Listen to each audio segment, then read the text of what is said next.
출애굽기 성경 퀴즈 대회, 하루 한 장씩 성경 퀴즈 대회도 준비하고 말씀도 가까이 하는 40일의 프로젝트. 오늘은 그 두 번째 날 출애굽기 2장 말씀을 주목해 보도록 하겠습니다. 먼저 1절부터 10절까지의 말씀입니다.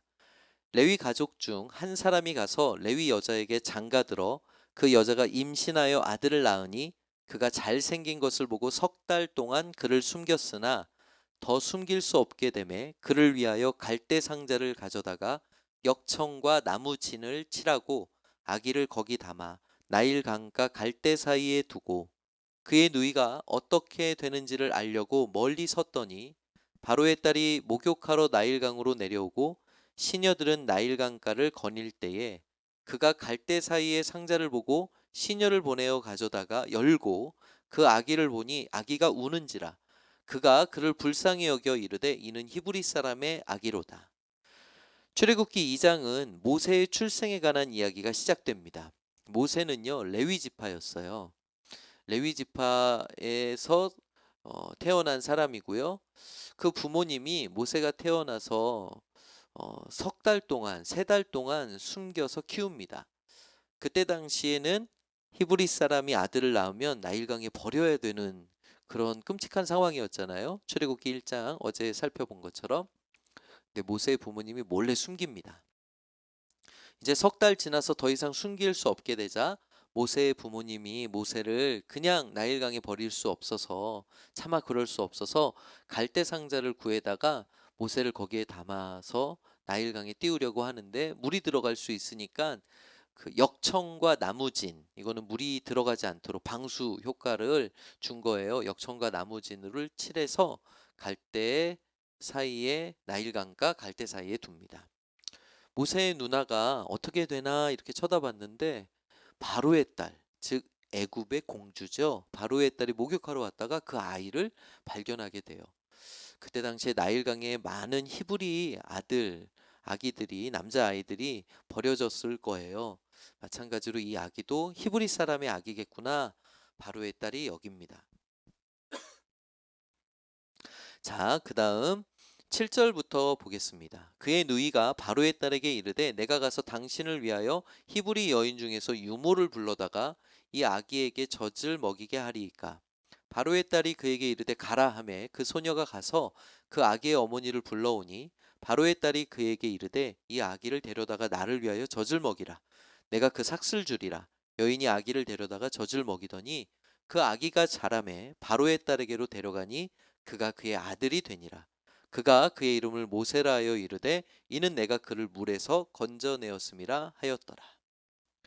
모세의 누나, 나중에 이제 우리가 알 수 있는데 미리암이라는 이름을 가진 모세의 누나가 아주 재치가 있고 순발력이 있었어요.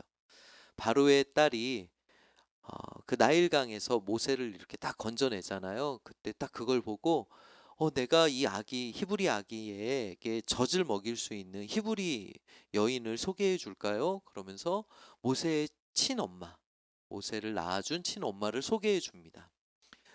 바로의 딸이요 그 아기를 모세의 친엄마에게 맡기면서 젖을 먹여달라고 돈을 주면서 오히려 젖을 먹여달라고 그렇게 부탁을 합니다. 모세의 엄마는요 자기 아들을 키우면서 오히려 돈을 받고 키웠어요. 하나님의 은혜네요. 이제 아이가 어느 정도 자랐습니다. 바로의 딸에게로 이제 돌아오게 되는데 바로의 딸이 모세를 아들로 삼습니다. 양자로 삼아서 모세는 애굽의 왕자가 된 거예요. 이제 더 이상 히브리 출신의 남자 사내 아이라고 해서 죽임을 당할 일은 없겠죠. 왜냐하면 신분이 뭐가 됐어요? 애굽의 왕자가 된 거예요. 모세 이름의 뜻이 기록되어 있네요. 물에서 건져내었다라는 의미입니다. 그래서 1절부터 출애굽기 2장 1절부터 10절까지의 포인트 정돈해 보면 첫 번째, 모세의 부모는 3개월 동안 모세를 숨겨서 키웠다. 두 번째, 갈대 상자에 역청과 나무진을 칠하고 나일강에 버리게 되었다. 세 번째, 모세는 바로의 딸에게 건짐을 받았고 나중에 애굽의 왕자로, 즉 바로의 딸의 아들로 입양되었다. 모세의 이름의 뜻 기억하죠? 물에서 건져냈다라는 뜻입니다. 자, 이제 11절부터 25절까지의 말씀을 살펴보겠습니다. 모세가 장성한 후에 한 번은 자기 형제들에게 나가서 그들이 고되게 노동하는 것을 보더니 어떤 애굽 사람이 한 히브리 사람 곧 자기 형제를 치는 것을 본지라. 좌우를 살펴 사람이 없음을 보고 그 애굽 사람을 쳐 죽여 모래 속에 감추니라. 모세가요, 애굽 사람이 히브리 사람을 괴롭히는 걸, 때리는 것을 보고 그 애굽 사람을 몰래 쳐 죽입니다. 모세는 자신이 히브리 사람이라는 것을 너무 잘 알고 있었어요. 자신의 동족이 괴롭힘을 당하는 것을 참지 못하고 애굽 사람을 쳐 죽입니다. 13절, 이튿날 다시 나가니 두 히브리 사람이 서로 싸우는지라. 그 잘못한 사람에게 이르되 내가 어찌하여 동포를 치느냐 하매 그가 이르되 누가 너를 우리를 다스리는 자와 재판관으로 삼았느냐? 내가 애굽 사람을 죽인 것처럼 나도 죽이려느냐? 모세가 두려워하여 이르되 일이 탈로 되었도다. 바로가 이 일을 듣고 모세를 죽이고자 하여 찾는지라. 모세가 바로의 낯을 피하여 미디안 땅에 머물며 하루는 우물 곁에 앉았더라. 다음 날이었어요. 애굽 사람을 죽이고 나서 그 다음 날 밖에 또 모세가 이렇게 나가서 봤는데 이번에는 같은 동족 히브리 사람들끼리 서로 싸우는 거예요. 잘못한 사람한테도 왜 그래? 동포를 왜 때리니? 왜 치니? 뭐 이렇게 하니까 그 잘못한 사람이 모세한테 막 뭐라고 합니다. 네가 뭔데 끼어드냐는 식으로 얘기하면서 전날 애굽 사람을 죽인 것처럼 나도 죽이려고 뭐 이렇게 따진 거죠. 모세가 깜짝 놀랐어요. 전날 애굽 사람을 죽인 일이 탈로가 되었구나. 바로도 이 소식을 듣고 모세를 죽이려고 찾습니다. 모세가 바로의 낯을 피해서 도망칩니다. 그 땅이 미디안 땅이었어요. 미디안 땅에 이제 도망자 신세로 떠돌게 된 모세가 우물 곁에 앉아서 쉼을 취하고 있을 때였습니다. 16절부터 볼게요. 미디안 제사장에게 7달이 있었더니 그들이 와서 물을 길어 구유에 채우고 그들의 아버지의 양떼에게 먹이려 하는데 목자들이 와서 그들을 쫓는지라. 모세가 일어나 그들을 도와 그 양떼에게 먹이니라. 모세는요, 참 정의로운 사람 같아요. 누군가가 괴롭힘을 당하는 것을 불의를 보면 참지 못하는 사람이었던 것 같아요. 미디안 제사장의 7달이 우물 곁으로 모세가 쉬고 있던 우물 곁에 왔고요. 그 양떼들에게 물을 먹이려고 하는데 어떤 목자들이 와서 괴롭힌 거예요. 모세가 그 사람들을 쫓아내고 미디안 제사장의 딸들을 도와줍니다. 그들이 그의 아버지 르우엘에게 이를 때에 아버지가 이르되 너희가 오늘은 어찌하여 이같이 속히 돌아오느냐? 그들이 이르되 한 애굽 사람이 우리를 목자들의 손에서 건져내고 우리를 위하여 물을 길어 양떼에게 먹였나이다. 아버지가 딸들에게 이르되 그 사람이 어디 있느냐? 너희가 어찌하여 그 사람을 버려두고 왔느냐? 그를 청하여 음식을 대접하라 하였더라. 딸들이 미디안 제사장의 딸들이 돌아와서 아버지 이름이 나오네요. 아버지 르우엘에게 오늘 있었던 일들을 막 얘기한 거예요. 어떤 사람이 우리를 도와줬어요. 그랬더니 아버지 르우엘이 오히려 뭐라고 합니다. 딸들을 꾸짖습니다. 야, 그런 사람을 그렇게 도와준 사람을 그냥 두고 오면 어떻게? 그 사람을 초청해서 음식을 대접하라고 아버지 르우엘이 이야기합니다. 미디안 제사장의 이름이 르우엘인데요. 나중에 다른 이름으로도 쓰게 됩니다. 헷갈리시면 안 돼요. 21절부터 보도록 하겠습니다. 모세가 그와 동거하기를 기뻐하며 그가 그의 딸 십보라를 모세에게 주었더니 그가 아들을 낳음에 모세가 그의 이름을 게르솜이라 하여 이르되 내가 타국에서 나그네가 되었음이라 하였더라. 여기 갑자기 21절에 모세가 그와 동거하기를 기뻐한다라고 돼 있어요. 이 사이에는 어떤 일이 좀 있었던 것 같아요. 20절 말씀을 보실까요? 아버지가 르우엘이 모세를 초청하라고 했죠. 음식을 같이 먹을 수 있도록 식사 대접을 하려고 초청했죠. 그리고 21절에 지금 보니까 모세가 그와 동거하기를 기뻐한다고 되어 있습니다. 그러니까 식사하면서 미디안 제사장 르우엘이 모세한테 제안한 것 같아요. 어디 갈 데 없으면 우리랑 같이 있읍시다. 모세가 그 제안을 기쁘게 승낙한 것 같습니다. 모세는 함께 거하기 그곳에 머물기로 했고요. 미디안 제사장 르우엘이 그의 딸 십보라를 모세에게 줍니다. 결혼을 시킨 거죠. 모세는 생각지도 못하게 결혼을 하게 됐고 거기서 아들을 낳았는데 그 이름을 게르솜이라고 짓습니다. 그 뜻은 내가 타국에서 나그네가 되었다 라는 뜻입니다.